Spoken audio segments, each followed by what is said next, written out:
ভিডিওটা করতে বসছিলাম, টপিকের নাম ready, topic ready, Toni Kroos retires from football, মানে Champions League football final, it will be his last match for Real Madrid and after that Euro Cup at Germany, it will be his last tournament as a footballer.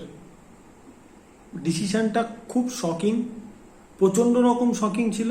আমরা যারা Tony ক্রুজকে এতটা পছন্দ করি তাদের জন্য, Real মাদ্রিদের জন্য shocking, জার্মানির জন্য আমি কতটা বলতে পারবো না, বাট রিয়াল মাদ্রিদের জন্য ছিলই।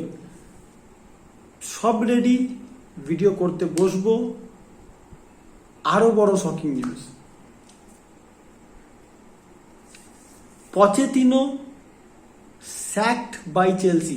যদিও খবর যা দেখছি যেখানে বলা হয়েছে যে মিউচুয়াল আন্ডারস্ট্যান্ডিং করে পচেতিনো আর চেলসি দুজনে আলাদা হয়ে যাবার ডিসিশন নিয়েছে, বাট এটাকে বলা যেতে পারে পচেতিনো স্যাকড বাই চেলসি। আমি জানি না ইনসাইড স্টোরিটা কি, থমাস টুচেল যেভাবে স্যাক হয়েছিল এরও একটা বড় কোনো ইনসাইড স্টোরি আছে। আমার যেটা মনে হয় পচেতিনো ডিমান্ডেড মোর প্লেয়ার্স।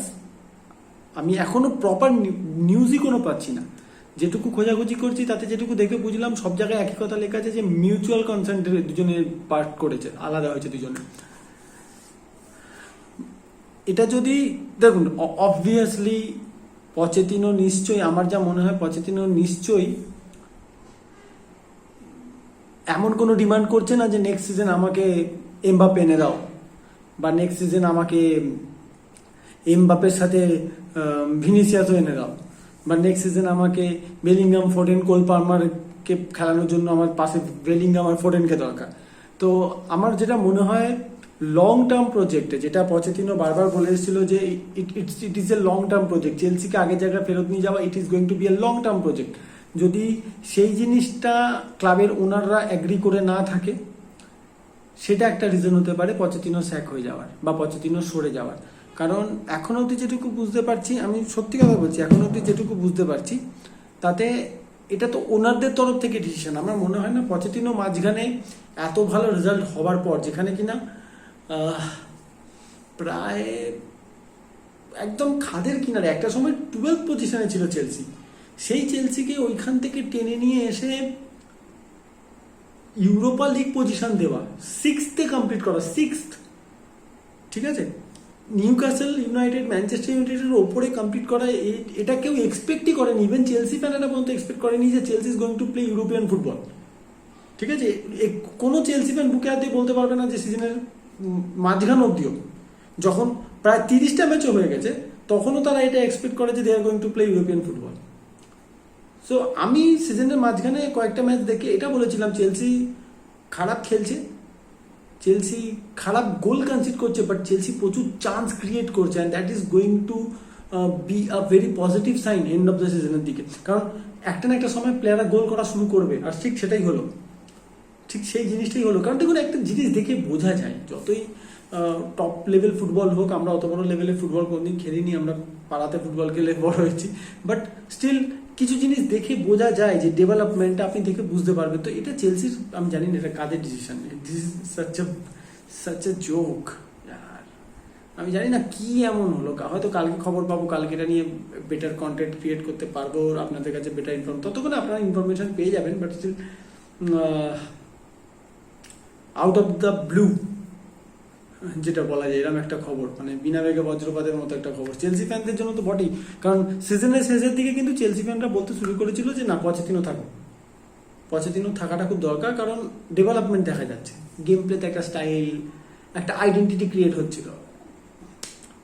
কে আসবে নেক্সট, এটা কি আগে থেকে ফিক্স ছিল জানি না।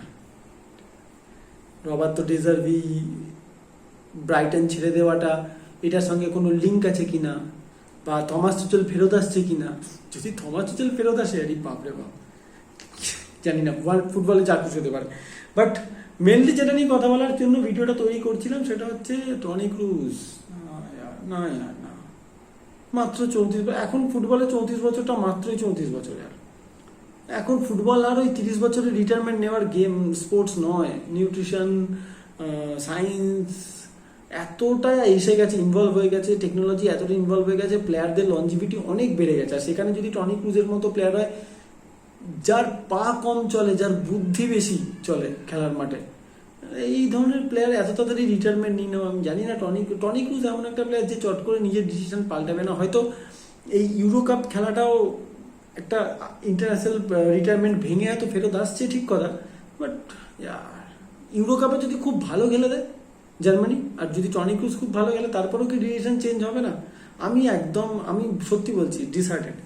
আমি চাই না টনি ক্রুজ না, এখনই টনি ক্রুজের রিটায়ারমেন্ট নেওয়ার মতো টাইম হয়নি। আমার যেটা মনে হয়, ওয়ার্ল্ড ফুটবলে রিয়াল মাদ্রিদকে অনেক কিছু দিতে পারতো, বাট যে স্টেটমেন্টটা আমি টনি ক্রুজের পড়লাম, যেটা টনি ক্রুজ বলেছে যে রিয়াল মাদ্রিদই তার লাস্ট ক্লাব হবে, এটা সে চায়। সো সে এই অপশনটা কোনো জায়গায় রাখছে না যে রিয়াল মাদ্রিদ তাকে আর কন্ট্রাক্ট অফার করবে না পরবর্তী সময়, অন্য কোনো ক্লাবে সে আর যেতে চায় না। সো নিজের পিকে থেকে, যেটা টনি ক্রুজ নিজেও বলেছে, যে সে কেরিয়ার শেষ করতে চায় নিজের পিকে থেকে, ফর্মের পিকে থেকে, যাতে সবাই তাকে এই কথাটা বলতে পারে যে ইয়ার अभी ना जाओ छोड़ के दिल अभी भरा नहीं। बट यार सच में यार दिल तो भरा नहीं ना अभी तक। টনি ক্রুজ কাম অন यार। যখন টনি ক্রুজের রিটায়ারমেন্টের খবরটা শুনলাম, প্রথম যেটা চোখে ভেসে উঠলো সেটা হচ্ছে ভিনিসিয়াসকে করা এবারে পাসটা।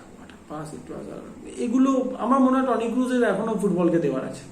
Tony Kroos in future will come back for sure as a manager, আমার যেটা মনে হয়। মানে এই ধরনের লোকেদের দরকার ফুটবলে। দেখা যাক কি হয় এখন, এর এফেক্ট কি হবে রিয়াল মাদ্রিদে। বিকজ আমার যেটা মনে হয়, রিয়াল মাদ্রিদের কাছে কোনো প্ল্যান বি ছিল না। এই ডিসিশনটার প্ল্যান বি ছিল না। এই ডিসিশনটার প্ল্যান বি কি হতে পারে?